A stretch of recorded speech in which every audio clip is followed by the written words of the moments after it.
Paz e bem, boa noite a todos, todas, sejam bem-vindos, bem-vindas a esse nosso segundo dia da nossa semana de teologia aqui na Universidade de São Francisco, do curso de teologia. O professor Sandro, coordenador do curso, e hoje, com alegria, recebemos o professor André Mendonça, que trará conosco também as reflexões, né, desse tema que estamos trazendo na nossa Semana de Teologia, que são os 1700 anos do Concílio de Nicéia.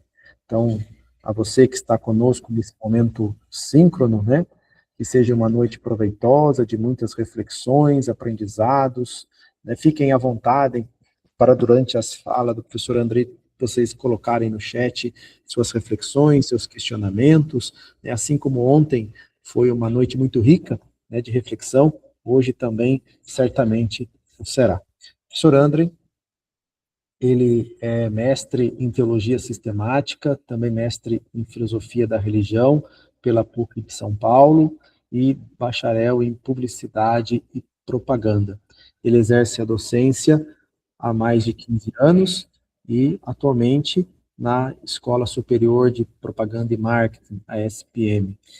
E o convite ao professor André, né, para estar conosco nesta noite, vem sobretudo por conta da pesquisa, né, dele no mestrado de teologia, que teve o título de Ocidente ao Oriente, uma jornada em busca da doutrina do Espírito Santo, na patrística oriental a partir da teologia ortodoxa. Então, esse tema, né, pertinente ao que nós estamos trazendo essa noite de reflexão, que é o primeiro concílio ecumênico de Nicéia na perspectiva ortodoxa, memória, o diálogo e a esperança. Então, assim como ontem, um momento de reflexão teológica, de perspectiva sinodal, né, numa perspectiva de diálogo também dialogante, né, que é a proposta do concílio e hoje também a proposta, né, podemos dizer, da igreja nas suas várias tradições, cada vez mais buscando aí essa unidade dentro da diversidade. Eu agradeço a presença do professor André, né, acolho a sua presença entre nós essa noite e passo a palavra, né, fica à vontade, a casa é sua, professor André. Professor Sandro, muito obrigado. Primeiro, eu quero agradecer à Universidade de São Francisco, a graduação em Teologia, na sua pessoa, pelo convite, todas e todos que estão aqui essa noite participando dessa semana teológica, e a importância de dialogarmos a partir de um evento histórico. Eu acho que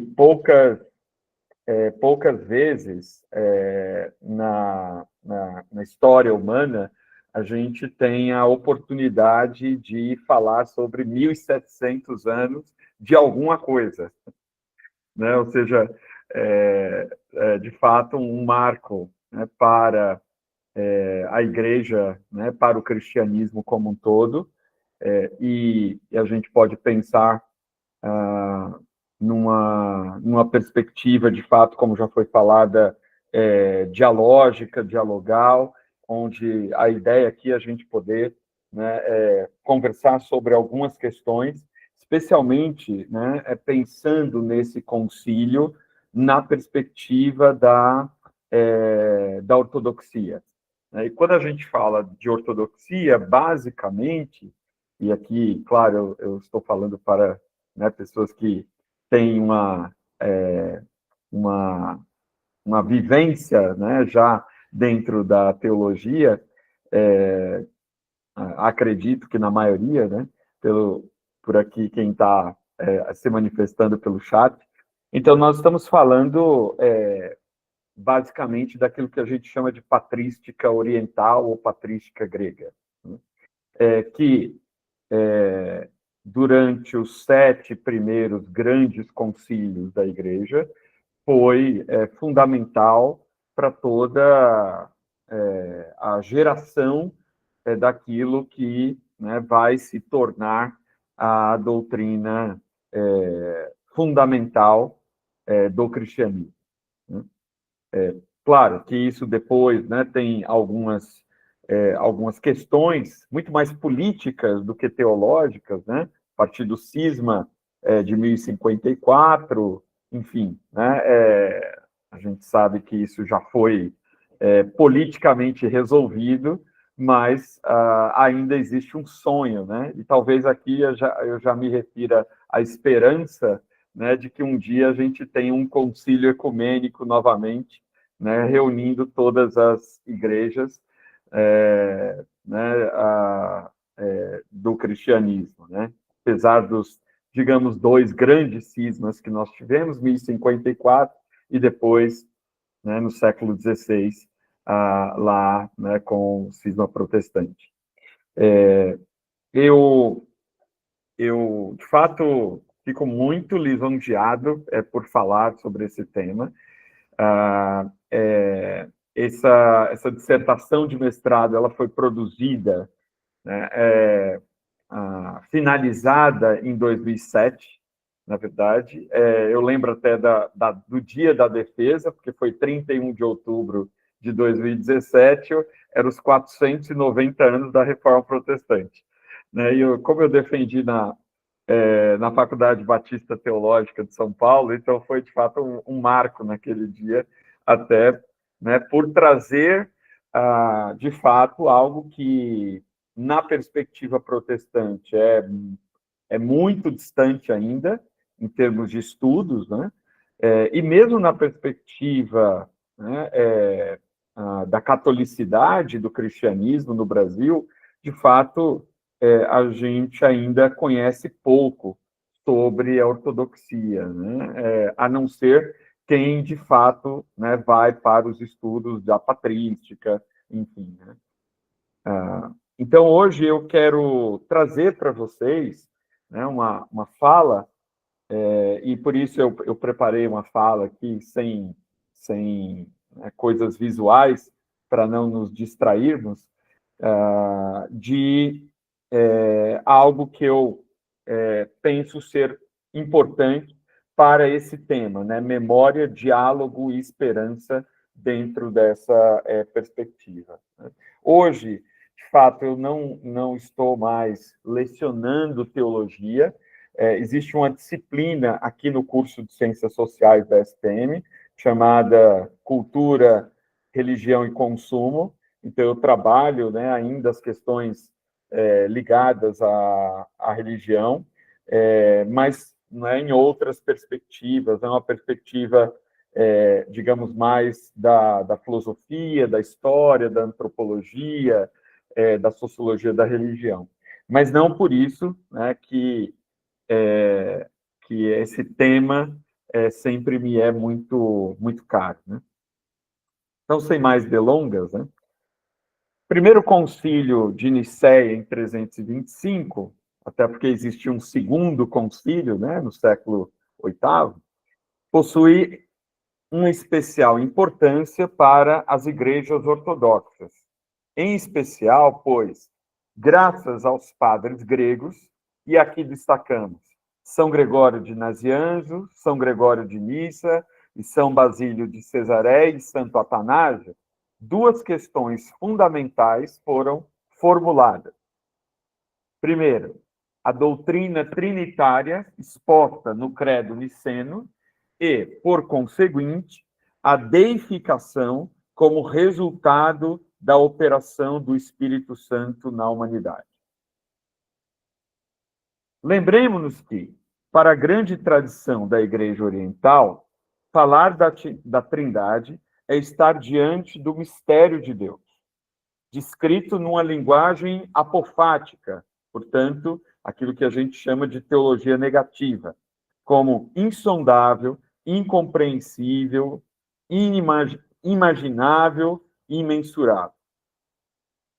Ao nos aproximarmos das Escrituras, que trazem a plena revelação da Trindade, devemos fazê-lo reverentemente, pois, para além de qualquer especulação ou filosofia, a Igreja anuncia a economia trinitária da salvação no seu querigma, e ela vive-a imediatamente na sua fórmula batismal, no seu símbolo de fé, na sua liturgia e nos seus sacramentos, de acordo com o teólogo russo Paul Evdokimov, que eu citarei algumas vezes, porque ele foi uma fonte importante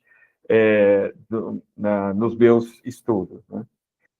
Uma leitura oriental das escrituras sagradas, né, que é uma leitura predominantemente que trabalha os elementos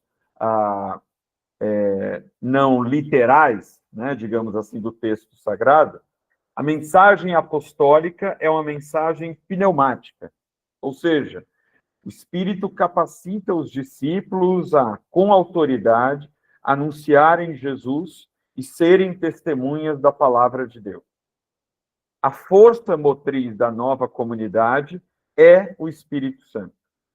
Ele revela Deus aos homens, ele concede seu favor e seus dons, separa as pessoas para o ministério da pregação, ou seja, ele não somente está presente na comunidade, ele é o Senhor, mas onde está o Espírito do Senhor, ali a liberdade, segundo São Paulo.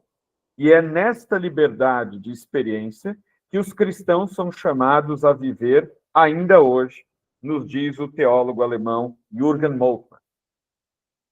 De acordo com Paul Evdokimov, faz coro com os pais da Igreja Oriental ao citar o testemunho de João Crisóstomo sobre a dignidade do Espírito Santo, consubstancial, idêntico quanto à natureza e de perfeita igualdade ao Pai e ao Filho.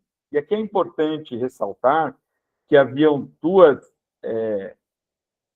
forças importantes, né, no Concílio de Nicéia, que eram contrárias a essa visão, né, que foi, digamos, ela foi consolidada pelo concílio, que era, por um lado, né, os marcionitas, e, por outro lado, nós tínhamos também os gnósticos.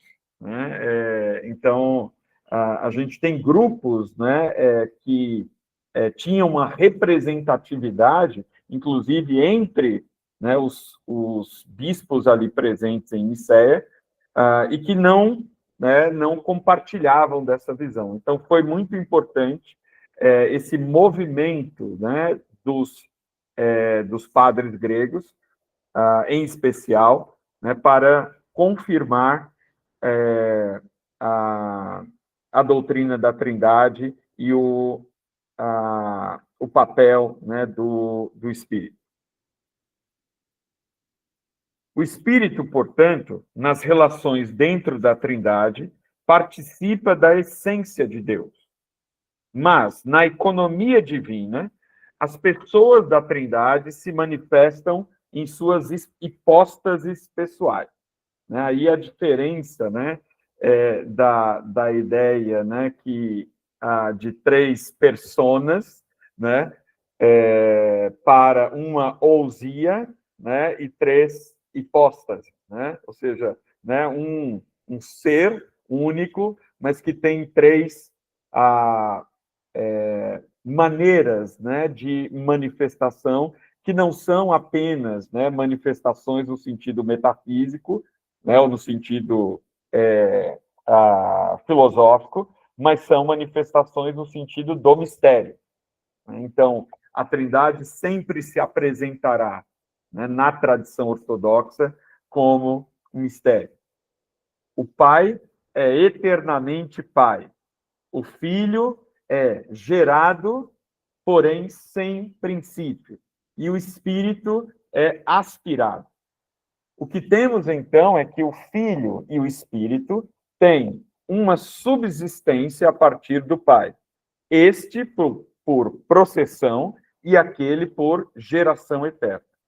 Porém, embora confessemos tanto a geração quanto a processão, essas características permanecem no mistério. Por isso é o mistério da fé. Ou seja, para a ortodoxia não há uma distinção, como, em especial, a partir do século XIX, entre a teologia e a espiritualidade. Essas duas não são separadas, não são distintas, mas, na verdade, elas participam de de uma mesma atividade, ou seja, a atividade teológica é uma atividade espiritual. Sempre deve ser. Até porque na tradição patrística, não só oriental, mas também ocidental, os padres da igreja, de fato, eles, em sua grande maioria, eram chamados a, ao deserto, eram chamados a uma vida monástica até mais solitária, Então, é apenas dentro de Núrcia que a gente começa a ter as comunidades cenobíticas, Mas esses padres da igreja, em sua maioria, eram digamos, os andarilhos da fé, Os andarilhos do deserto, de uma tradição mais conectada, por exemplo, a Santo Antão, Como nós o conhecemos. Então, a partir dessa ideia, a gente pode compreender que esses teólogos, eles não se viam como teólogos profissionais, como a gente passou a ter na contemporaneidade, mas, na verdade, desde o século XIX, digamos assim. Mas eles se viam como pessoas que eram intimamente chamadas à espiritualidade e a uma vivência com a fé. E desta vivência com a fé derivava a sua teologia, o seu pensamento. A linguagem utilizada pela patrística, em muitas ocasiões, diz-nos Evdokimov, foi empregada num contexto de debate filosófico. É assim que nos fala Gregório Nazianzeno sobre a Trindade ao explanar porque Deus não é um, solitário, ou dois em oposição, mas três representando a transcendência sobre qualquer numeração matemática. Diz ele, a mônada é posta em movimento em virtude de sua riqueza. A díade é ultrapassada e a tríade encerra-se na sua perfeição absoluta. Embora, através da linguagem, os teólogos do Oriente se aproximem do mistério, jamais buscam uma justificativa racional, exaustiva a respeito da Trindade, pois são ofuscados pela luz divina que desafia toda conceituação.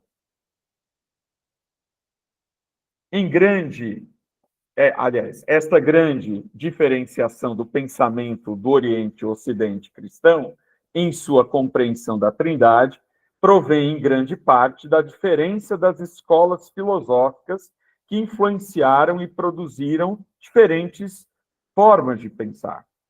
Assim, temos que a filosofia latina observa primeiramente a natureza e só depois considera a pessoa. Já a filosofia grega considera a natureza como sendo o conteúdo da pessoa. Assim, o Ocidente parte da natureza una para considerar em seguida as três pessoas da Trindade. O Oriente parte das três pessoas para, em seguida, considerar a natureza una. De fato, diversos pais da Igreja seguiam de forma consistente esse método por acreditarem estar de acordo com as Escrituras e com o símbolo batismal que nomeia o Pai, o Filho e o Espírito Santo. Perdão aqui.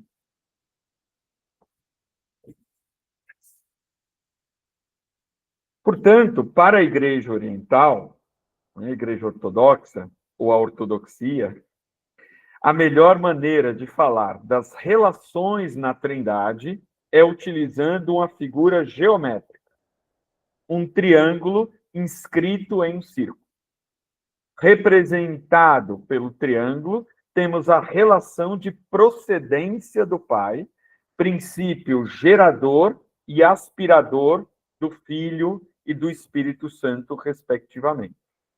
Já o círculo representa o movimento de amor entre as hipóstases, que parte do Pai e volta para ele. O Pai é fonte da verdade, o Filho revela a verdade do Pai e o Espírito Santo a manifesta de forma dinâmica e vivificante. Assim, temos a construção de uma pneumatologia que, ao invés de ignorar, reforça as relações trinitárias, observando a ação triádica de Deus, Pai, no seu Filho Jesus Cristo, pelo poder do Espírito Santo, no universo e na humanidade. Isso, eu acredito que é importante ressaltar, né, nesse momento, né, que quando eu comecei essa pesquisa, de fato, eu não fazia ideia, né, de onde eu iria chegar, porque a minha grande questão na época era justamente pensar, né, entre tantos movimentos no cristianismo contemporâneo que falam sobre o Espírito Santo, que enfatizam a ação do Espírito, né, que, enfim, que se dizem, né, movimentos pneumáticos, né, ou movimentos carismáticos, né, ou até ligados ao Pentecostes, né, e daí a derivação de vários nomes, eu não compreendia como era possível você ter uma praxis, né, sem um lastro histórico com o cristianismo. E aí, de fato, claro, eu acho que existem muitas respostas, né, para as nossas perguntas, mas essa foi a resposta que eu me deparei com ela, e de fato ela foi absolutamente reveladora, né, de algo que, especialmente para mim, mas depois disso eu tive a oportunidade de compartilhar com outras pessoas, de fato, era bastante peculiar, né, pelo menos, né, minimamente. Aqui são questões sobre a presença, né? Então, e aqui eu quero citar, né, um teólogo russo radicado na França, chamado Paul Nikolaevich Evdokimov, né? Foi um teólogo bastante importante, né, juntamente com outros. Ele é considerado né, da segunda fase do exílio, né, da Rússia para outros países, especialmente França e depois os Estados Unidos, né? Então, eu baseei muito da minha pesquisa na tentativa de entender como ele pôde articular, né, todo esse conhecimento da patrística oriental, né, nos seus escritos. E o que é interessante, pelo menos, né, eu acredito que é interessante, é porque o Evdokimov tem uma obra que nunca foi traduzida para a nossa língua, infelizmente, né, ela está disponível em francês, está disponível em italiano, está disponível em inglês, chamada L'Orthodoxie, né? E esse é considerado o tratado, talvez, de teologia oriental mais sistematizado que nós temos em mãos, né? Porque, em geral, a teologia ortodoxa, diferentemente da tradição ocidental, principalmente a tradição escolástica, né, não se preocupou em fazer uma divisão, né, digamos, canônica, né, da teologia, né, não uma divisão em termos, por exemplo, né, se a gente pensar nas obras de São Tomás de Aquino, né, e depois de seus sucessores, né? Então, a gente não tem uma dogmática, uma sistemática ortodoxa, ou pelo menos não tínhamos até que o Evdokimov pôde produzi-la, né? Isso teve a ver com o seu doutorado em teologia, e é muito interessante sobre a vida dele, é que ele, falando, né, de diálogo, ele era um homem extremamente ligado ao diálogo ecumênico, né? Durante a Segunda Guerra Mundial, a invasão, né, da Alemanha na França, ele fez parte, né, de um grupo ecumênico de cristãos ortodoxos, cristãos protestantes, católicos, romanos, que procurou proteger, né, judeus e outras minorias perseguidas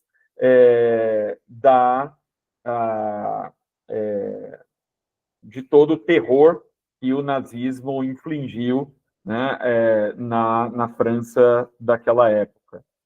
Depois, ele foi professor convidado da Faculdade de Teologia de Genebra, né, uma das faculdades de teologia protestantes talvez mais antigas, né, uma das mais antigas do mundo.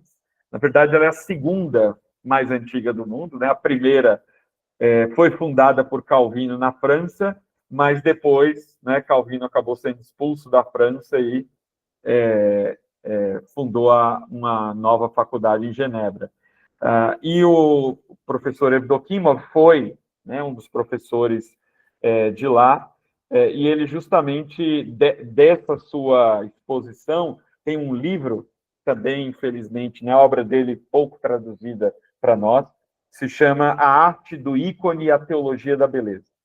Então, essa era a disciplina que ele ministrava lá, e, assim, para quem tem acesso, né, à língua francesa ou ao italiano, mas especialmente o francês, existe uma edição com toda uma edição belíssima, com os ícones, né, da Igreja Oriental, e onde ele vai falar sobre essas questões. Então, só para explicar um pouco por que eu estou falando do Evdokimov.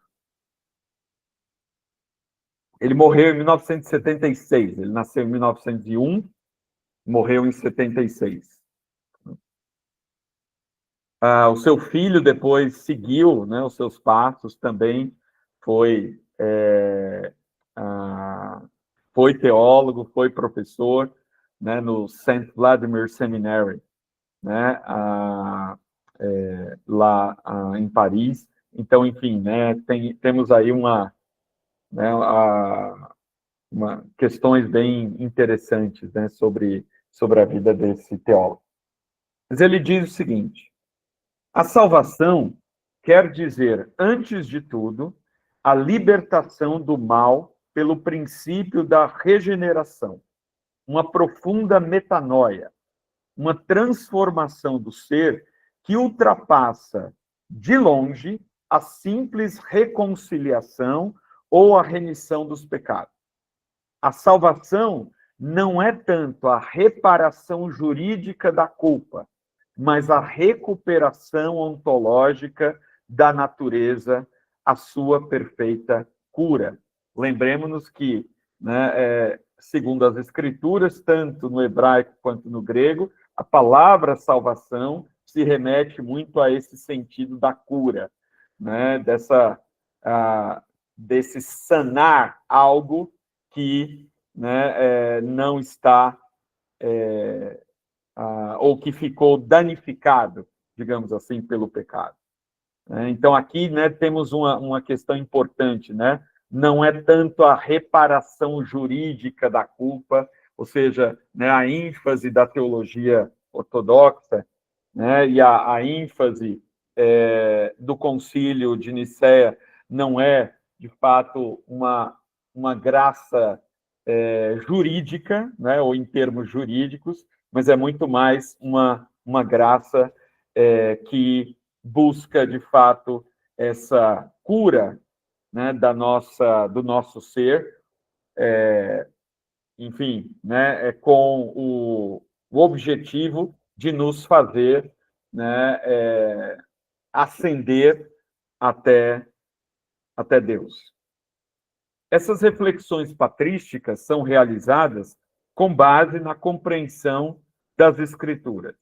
Os termos, acabei de falar, né, traduzidos por salvação, denotam cura, o restabelecimento do equilíbrio vital, a libertação holística, saúde e livramento da morte. O mesmo ato de perdão divino é completo, restabelece a alma e o corpo à sua unidade fundamental.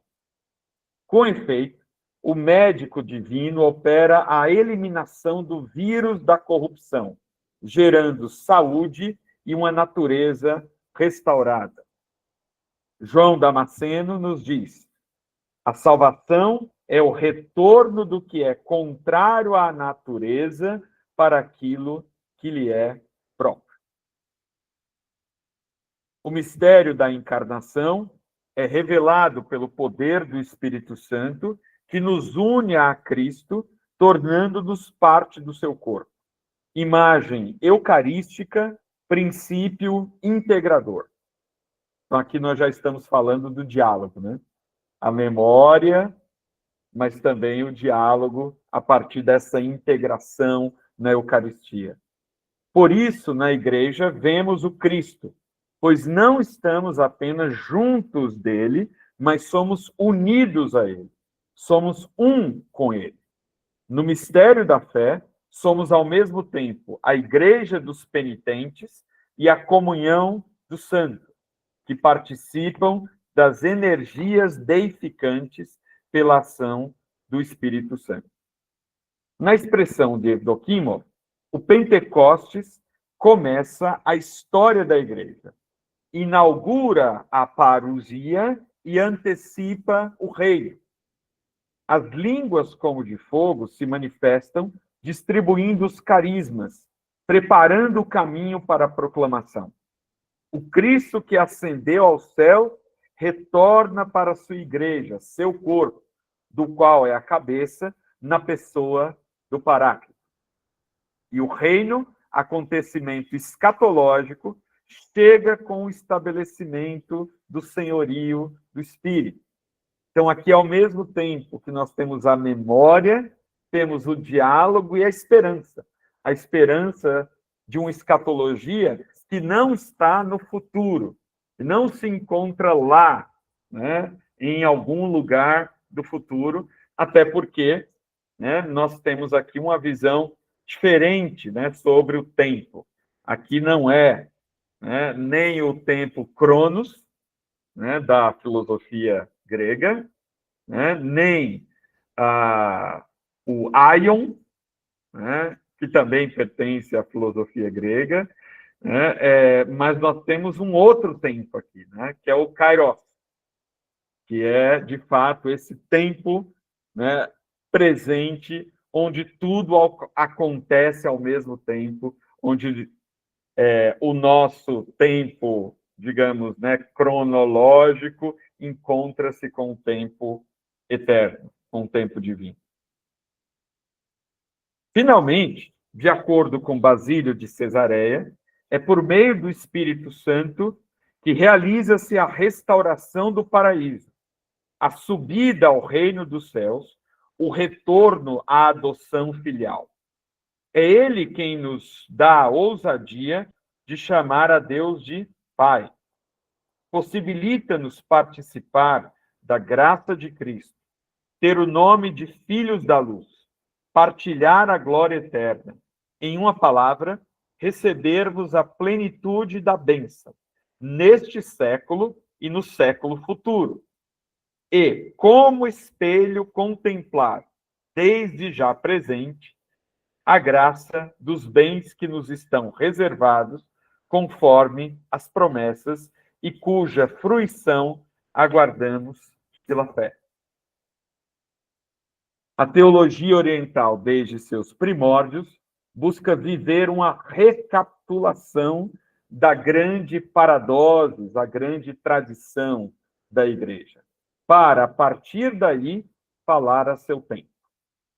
Esta é a proposta de homens como Paul Evdokimov, Sergei Bulgakov, Vladimir Lossky, os três principais representantes da teologia ortodoxa do século XX. Claro, representantes da Igreja Russa, a gente poderia aqui, né, falar, por exemplo, do Ioannis Ziziula, da tradição grega, a gente poderia falar, né, de outros, né, apesar da sua ascendência também russa, né, mas ele foi para o exílio nos Estados Unidos, o padre Boris Schmeimerman, e, enfim, tantos outros, né, mas esses aqui são, digamos, os principais, né? O discurso sobre Deus na tradição oriental sempre encontrou dificuldades. Afinal das contas, definir é limitar. Lembremos-nos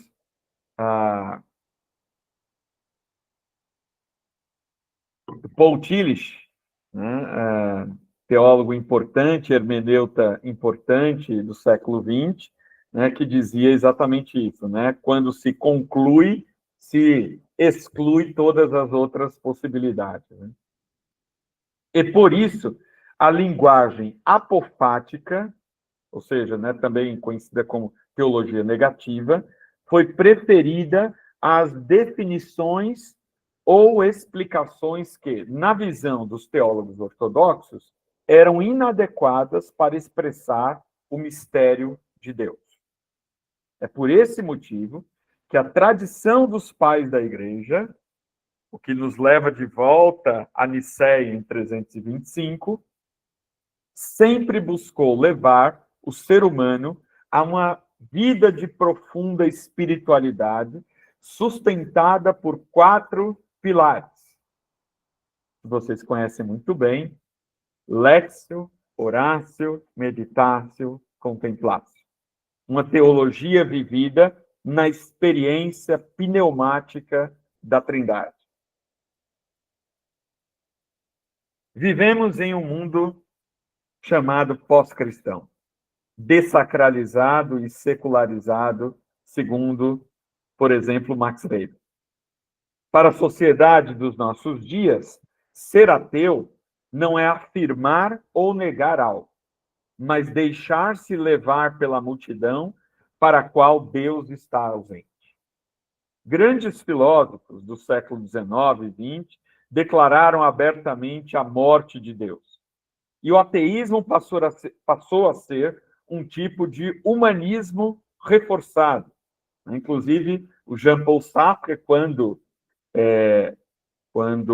perguntado, né, sobre a filosofia da existência, talvez uma das escolas mais importantes do século XX, apesar de termos, né, um filósofo existencialista cristão, né, o professor Karl Jaspers, mas, né, ele vai dizer que o existencialismo é um humanismo. Inclusive, ele escreve, né, um manifesto, digamos assim, para reforçar isso. Sendo assim, a religião perde seu sentido e relevância para a sociedade contemporânea, necessitando de uma reformulação radical em si mesma e em sua mensagem, de maneira a novamente falar de Deus ao mundo. Eu acho que por isso é tão importante nós estarmos aqui repensando, revivendo, rememorando o Concílio de Nicéia. Né? Porque, embora nós saibamos que havia, né, naquele momento, um desejo político, né, de unir a Igreja sobre um único símbolo, digamos assim, por parte do imperador Constantino, esse concílio foi fundamental para estabelecer as bases da teologia cristã que nós, né, de certa forma, bebemos até hoje. E eu acho que esta ideia da gente repensar esse concílio e voltar também os nossos olhos para a ortodoxia, ela é importante porque, de fato, isso vai nos fazer não apenas rememorar, não apenas dialogar, mas esperançar. Eu acho que esse é o verbo que nós temos usado muito pouco e a gente precisa usar mais. Esperançar. Eu acho que no ano do jubileu, o Papa Leão XIV tem tido um papel fundamental nesse sentido. Inclusive, né, nós tivemos, cerca de um mês atrás, acho eu, não tenho certeza, mas há pouco tempo, nós tivemos uma reunião do Papa com os principais patriarcas, né, das igrejas orientais, que foi, né, muito significativo, né? Ou seja, não apenas no sentido de politicamente haver, né, uma união, mas também de eclesiasticamente, né, nós termos passos, né, que possam ser dados para essa reunião do cristianismo. Diante desse desafio, a Igreja é convidada a uma purificação profunda, um retorno à sede, a uma espiritualidade viva, repleta do amor que leva ao encontro com o próximo, a união eucarística em torno da mesa do Senhor, onde é oferecido aos homens famintos, não as pedras ideológicas dos sistemas, mas as pedras teológicas dos catecismos. Aliás, nem as pedras teológicas dos catecismos, mas o pão dos anjos e o coração do irmão humano oferecido como alimento puro, como nos falou Orígenes de Alexandria. Dessa forma, e aqui eu caminho para a finalização, a memória da tradição patrística, relembrando, né, a paradoses, o diálogo ecumênico e a esperança escatológica se unem, não somente na formulação de um credo, mas na esperança escatológica já experimentada, na descida do Espírito Santo, que pela epiclese torna viva a presença do absoluto, operação mistagógica do Espírito, reconhecida pelo símbolo niceno, que nos diz ser ele adorado e glorificado, cumprindo assim a função litúrgica e doxológica na revelação epifânica da Eucaristia. Muito obrigado.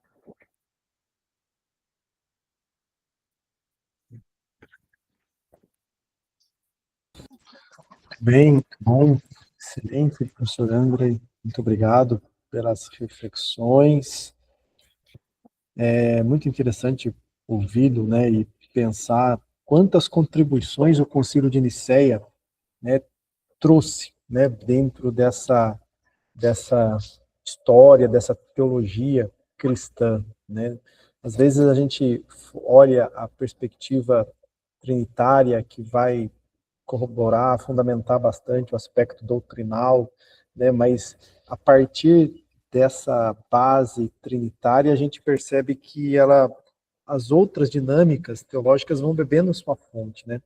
E o concílio é o que vai direcionar isso. Eu acho que o, o, o concílio de Nicéia, ele vem, né, num momento crucial do cristianismo, aonde aquela ideia de que o cristianismo se tornava algo mais grande, digamos assim, institucional, mas ao mesmo tempo não queria perder a sua originalidade, né, de movimento, de segmento, e o Concílio de Nicéia ele veio nessa perspectiva. É claro que teve, né, as diferenças que a gente entende, sabe, mas a impressão é que o grande concílio era esse sentido de espiritualidade mesmo, né, mais do que um arcabouço sistemático, doutrinal, era fazer com que as pessoas bebessem originalmente da fonte principal do cristianismo, que era a proposta, né, de Jesus. E ontem nós tivemos uma fala do professor Marcelo, que estava com a gente, participando, e ele falou que o Concílio de Nicéia, ele veio corroborar a ideia do corpo místico, né? Então, essa sua fala vem também nesse sentido. Eu acho muito interessante isso, né? E é um diálogo, né? O Concílio de Nicéia hoje, mais do que nunca, se torna uma necessidade de diálogo, né? Para a gente poder estabelecer essa unidade na diversidade e, ao mesmo tempo, também não perder, né, essa identidade, né, de espiritualidade, de segmento, né? Muito, muito bom mesmo, muito bom. Perguntas, pessoal, fiquem à vontade, se quiser colocarem ali, né, pela mãozinha, eu passo a palavra para vocês. Se quiserem escrever no chat também, fiquem à vontade. Deixa eu ver aqui se tem alguma questão. No momento, a gente não. Perguntar aqui dos autores, o senhor já colocou o nome, né? De quem Sim. é aqui. Deixa eu ver aqui. Muito bem, pessoal. Palavra aberta para quem desejar. É sempre um começa, né? Os outros vão depois. Se o senhor quiser comentar um pouco também dessa questão, né? Dessa importância do concílio nessa retomada da espiritualidade, da vivência, fique à vontade, professor. Daí também eu acho que o pessoal se anima para ir trazendo os questionamentos também. Talvez a minha fala ela acabou saindo da tradição ortodoxa, sendo muito sistemática, né? Peço desculpas aqui se fui, né, se me alonguei também muito na minha fala. Mas eu acredito que exista, né, uma questão que nós precisamos, eu diria, né? Temos aqui, ó, que o Vaticano II pode se assemelhar à Nicéia. Uau! Eu acho essa uma pergunta muito instigante, né? Mas o problema é a resposta, né? A resposta ela sempre vai ser muito menor que a pergunta. Eu diria que o Concílio Vaticano II,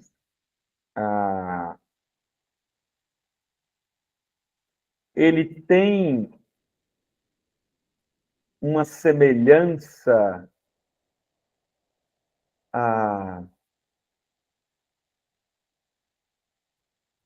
teológica com o Concílio de Nicéia. Ao reafirmar não apenas o compromisso da igreja com a espiritualidade, mas entender que esse compromisso não se dá não se dá de forma metafísica, né? Mas que é preciso que a igreja, né, seja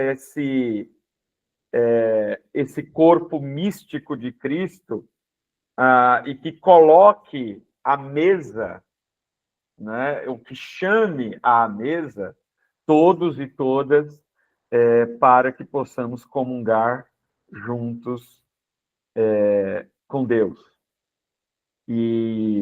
Ou seja, eu penso que um dos efeitos da modernidade, que a gente percebe, né, de uma maneira muito forte nos dias de hoje, é o individualismo, ou seja, essa ideia de que cada um vive para si, né? E isso é muito interessante porque na tradição monástica né, dos padres do deserto, de certa maneira, essa também era uma ideia ali, né? Eu vou sair da cidade, eu vou fugir, né, do mundo aqui, vou me isolar, vou buscar a espiritualidade, né, ali, né, eu com Deus. Mas, né, por força das circunstâncias, esses padres todos, né, retornavam, né, às suas funções eclesiásticas, né, congregacionais, digamos assim, porque pela própria necessidade, né, do que dessa manifestação de uma espiritualidade comunitária. E eu penso que, por muito tempo, né, o cristianismo, nessa vivência da espiritualidade, também ficou retido, né, também ficou circunscrito a certos grupos.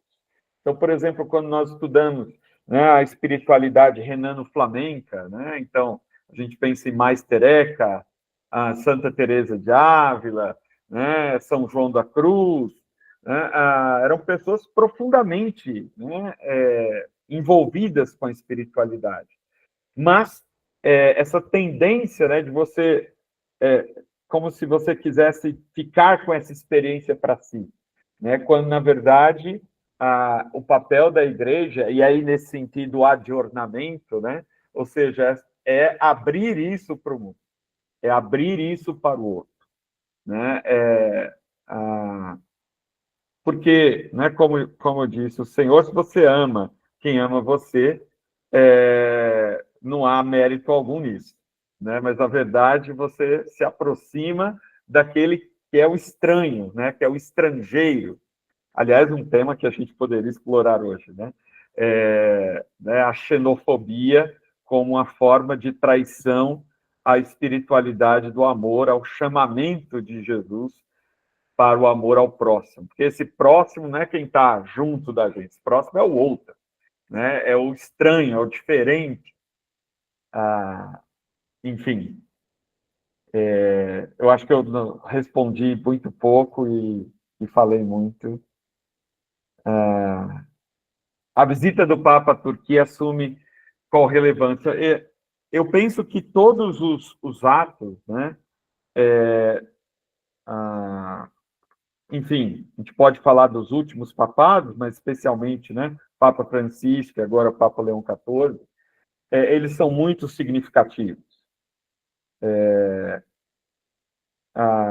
Esse ano do jubileu, né, se a gente pensar nessa analogia, né, bíblica, é o ano da libertação, né? É o ano da gente se, né, de nós nos libertarmos, mas também de nós buscarmos a libertação daqueles que estão oprimidos, né? Seja por uma opressão espiritual, mas também pela opressão né, política, econômica, em todos os seus aspectos, né, ambiental, e eu acho que, nesse sentido, o Papa Leão XIV ele é muito fiel, né, não só às suas convicções, mas também a um legado do Papa Francisco. Ele não é o Papa Francisco, claramente, ou seja, ele já tem demonstrado a sua personalidade, a sua firmeza, a sua sabedoria teológica, né, de uma forma muito, muito interessante, até porque, né, se eu não me engano, o doutorado dele foi justamente sobre a patrística, né? Então, ele é alguém que conhece essa tradição de uma forma muito, muito profunda, e ele demonstra, né, nas suas conexões, nos seus atos, nas suas falas, essa recuperação, né, da grande tradição do cristianismo.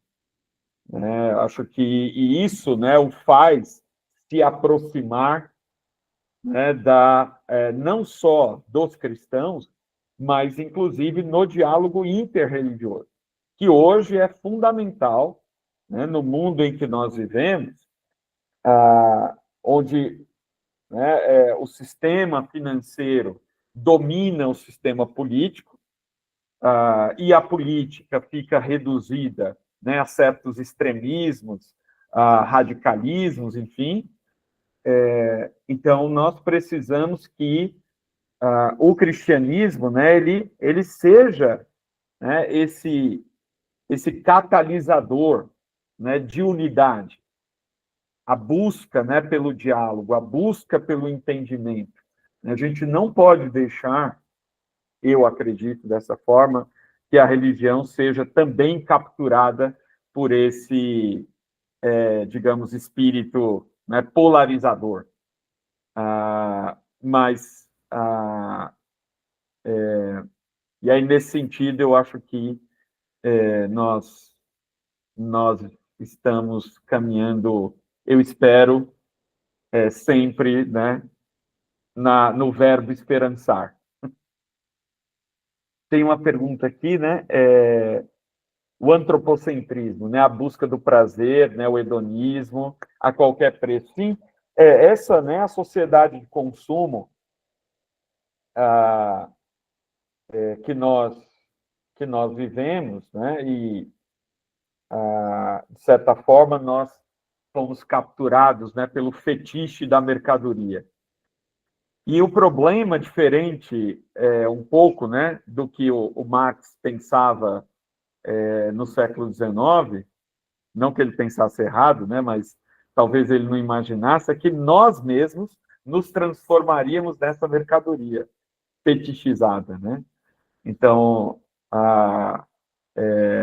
essa onda, por exemplo, né, de influenciadores, influenciadoras, e a gente tem que repensar isso, inclusive no cristianismo, porque, é claro, né, é muito importante que nós possamos tornar, né, visível a, a, a fé cristã, o nosso compromisso, né, com Deus, a espiritualidade, mas o perigo, né, de que isso se transforme numa autoglorificação, ao invés de ser uma glorificação, né, a Deus, numa autodoxologia, digamos assim, né, é muito grande.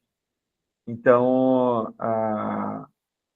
eu também penso, Gilberto, como é que a gente fala, né, desse Deus que se torna humano, mas ele se torna humano, né, fundamentalmente para demonstrar essa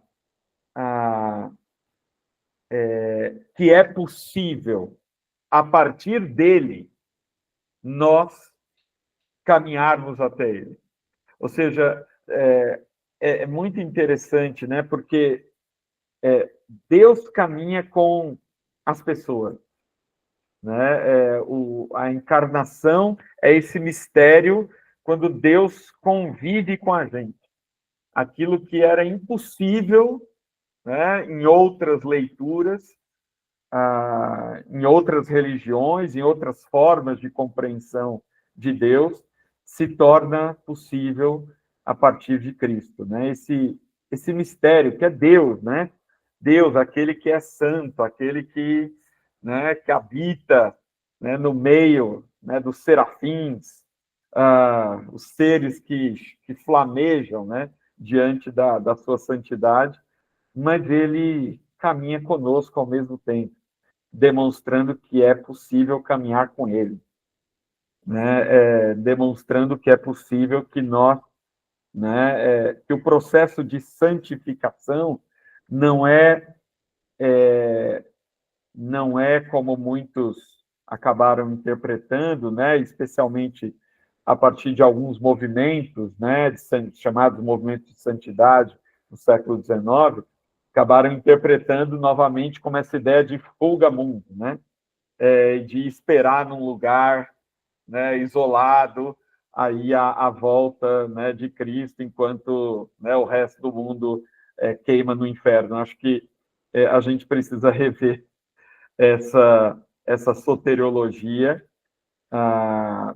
né, e repensar, de fato, o nosso lugar junto a todos e todas, mas em especial aos que sofrem. E hoje, todos nós, em alguma medida, sofremos, né? O vazio, a solidão, causados, inclusive, por esse enclausuramento do eu, né? Professor André, já colocou uma questão, né, que realmente tem chamado muita atenção, né, dentro das redes sociais e também na própria dinâmica das comunidades, né? Essa, essa necessidade gigante, né, de usar das redes sociais, muitas vezes, de maneiras até bastante, assim, não condizentes com aquilo que representa a comunidade ou o que se pretende com o evento, né? A impressão que dá é que essa noção, né, do que significa a comunidade, a espiritualidade, ela vem justamente dar lugar a isso que o senhor colocou, né? Essa questão de uma individualização, um prazer, né? O que a gente comumente chama de caça-likes, né? E a gente vê isso agora, é que a própria dinâmica, né, das redes sociais triplica isso. Mas a gente vê cada vez mais se repetindo, se repetindo. E a impressão que dá é que o centro, né, que seria a vida de comunidade, se reduz apenas a esse momento passageiro, instantâneo, ali do evento que se quer alcançar, né? É realmente algo muito preocupante, né? Essa sua fala me fez lembrar isso, me fez pensar isso, porque é uma questão que eu e um colega, a gente sempre discute, fala, olha, a que ponto que chega, de repente, a divulgação de um evento, né? O próprio ambiente do espaço sagrado, muitas vezes, ela se torna um palco, né, para que você divulgar, vender o produto, né, e perde a essência disso que o senhor colocou agora também, essa questão da divindade, né, desse Deus que se torna humano e que é algo extraordinário, e de repente aquilo que é para ser levado, que é essa dinâmica desse Deus que se manifesta, não tem mais vez, né, não é mais o centro. O centro é as curtidas, os compartilhamentos, e algo que preocupa, né? Preocupa bastante a gente que nessa reflexão teológica que a gente vai olhando nesses pontos, né? Sim. E é engraçado que eu acho que o Concílio de Nicéia, né? Ele vem um pouco também questionar isso, porque se ele é um retorno às fontes, né? A essa originalidade, esse segmento intenso, identitário, né? Ao estudar o Concílio, ao olhar o Concílio, trazer um pouco o que a gente vê hoje, é impossível não se questionar, né? É impossível não ficar pensando, puxa vida, mas será que a gente está no caminho certo, né? Será que a gente não deixou de lado aquilo que é a identidade, esse Deus que se revela, né, para se preocupar apenas com o externo, né? É muito provocativo, realmente, essa situação, né? Sim, eu estava, inclusive, procurando só para... Eu lembrava o nome do livro, mas não lembrava o nome da autora. Uma professora argentina, mas que já vive há muitos anos no Brasil, chamada Paula Sibila, e ela tem um livro chamado Show do Eu, que fala sobre... tem um conceito que ela usa, chama extimidade.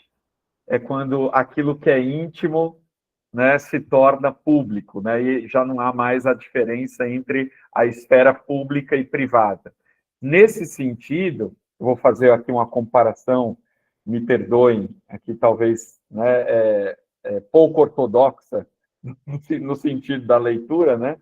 Mas talvez isso também revele justamente essa perda de noção entre o sagrado e o profano. Se a gente pensar lá no Mircea Eliade, né, historiador romeno, um belíssimo livro falando, né, justamente com esse título, né, onde ele vai discutir todas essas questões na história, né, das religiões, a gente entender que a deificação, ou seja, o fato, né, de que Deus se tornou homem para que nós nos tornemos como Deus, não é o Deus, né, insondável, absoluto, mas é esse Deus manifesto em Jesus. Ou seja, o processo, né, que o Espírito Santo, né, segundo os pais da igreja e segundo o credo do concílio, né, ele nos leva nos tornarmos parecidos com Jesus. Alguém que, justamente, quando pediam para ele, né, de forma, gostei aqui, instagramável, talvez, né, faça um milagre, né, faça alguma coisa aí, prove, né, que você é Deus. Ele justamente era nesse momento que ele fugia da multidão ou, né, dava uma resposta muito enfática, muito certeira, nesse sentido de que, né, o sinal, né, que seria dado era o sinal do profeta Jonas, né, metaforicamente falando, né, ou seja, de que não é, né, nesse sentido, né, tem uma diferença fundamental entre as epifanias ou as hierofanias, né, do texto hebraico e do texto cristão, né, da Bíblia judaica e da Bíblia cristã.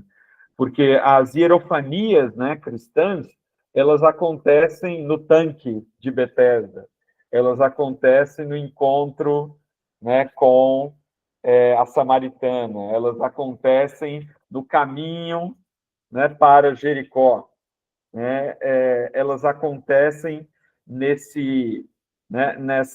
experiência de uma ascese intramundana, né? Me perdoem aqui, não fiquem bravos comigo com a minha citação aqui ao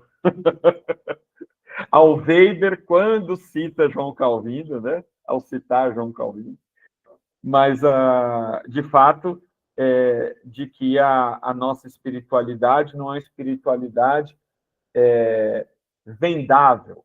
E não eu não quero dizer aqui, porque até há alguns anos eu orientei um trabalho de conclusão de curso aqui na SPM, que justamente falava sobre o marketing católico. E o estudante, ele entrevistou o fundador da Expo Católica. E foi muito interessante ele falar como, de fato, né, a gente pode utilizar do marketing como uma ferramenta, na verdade, para nos conectar, né, dentro desse mundo que a gente vive, que é altamente tecnológico, enfim, né, onde a gente precisa estar, como, por exemplo, estamos aqui. Né, a gente só está aqui juntos porque, né, foi criado um sistema para que a gente pudesse estar aqui nesse momento, ou quem estiver assistindo, sei lá, daqui 10 anos, né? Agora, eu percebo, né, que, nesse sentido, há uma diferença muito grande, né, entre né, essa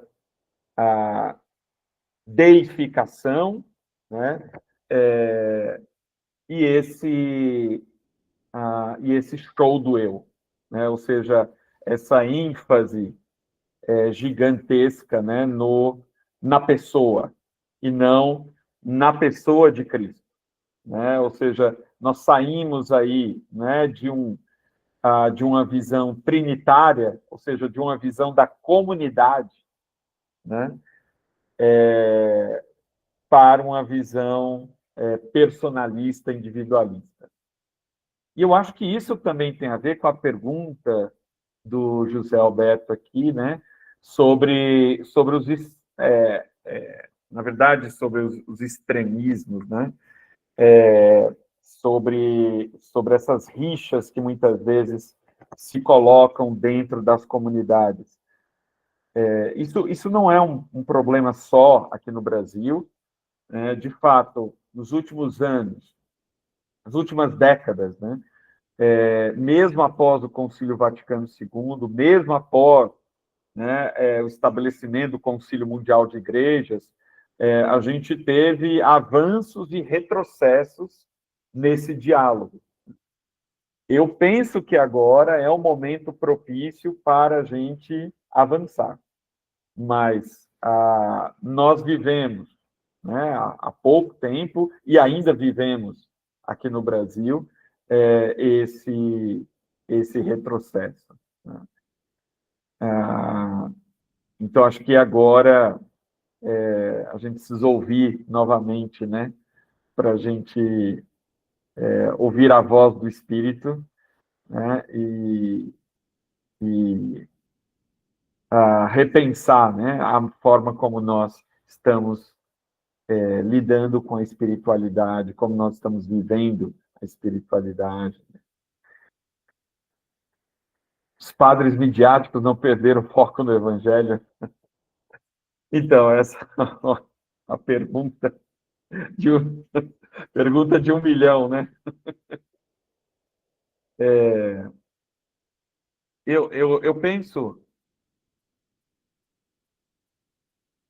e aqui, né, acho que a gente pode ecumenicamente falar também do universo evangélico, né?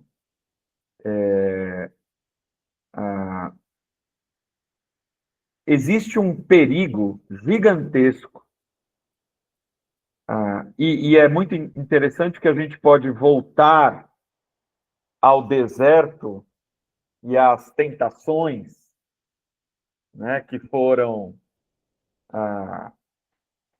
infligidas ao nosso Senhor, e pensar que a tentação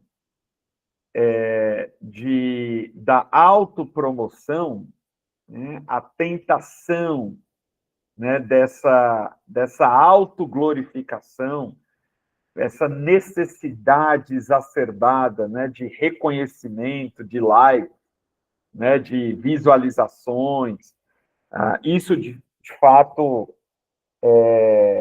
desvia o olhar, e eu diria desvia principalmente de quem está, né, na audiência, né, porque desvia do princípio